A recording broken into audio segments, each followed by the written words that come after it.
আপনাদেরকে এইটুকু আমি আশ্বস্ত করতে চাই যে আমাদের এখানে 1200 বেডের হসপিটাল এখানকার জনবলের যে এখন পর্যন্ত অর্গানোগ্রাম সেটা হলো 550 বেডের।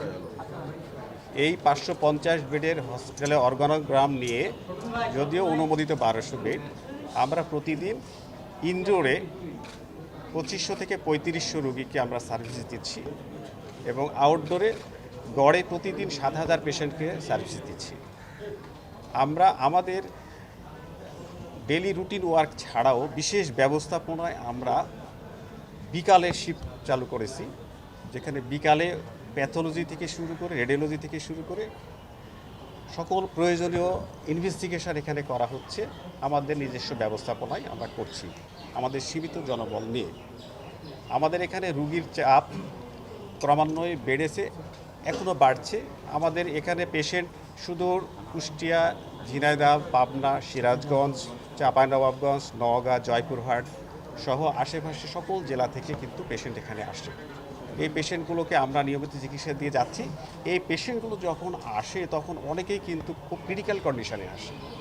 আমরা আমাদের চিকিৎসা দেই এবং অনেক পেশেন্টকে আমরা চিকিৎসার শেষ পর্যায়ে পাই, যার কারণে অনেক সময় তাদের জন্য প্রয়োজনীয় যে সাপোর্ট, যে আইসিইউ সাপোর্ট বা অন্যান্য সাপোর্ট আমরা অনেক সময় দিতে পারি না এবং অনেক সময় এটাকে অপেক্ষমান রাখতে হয় এবং অনেক পেশেন্ট অপেক্ষমান থাকা অবস্থায় কিন্তু অনাকাঙ্ক্ষিতভাবে খারাপ পরিণতির শিকার হয়।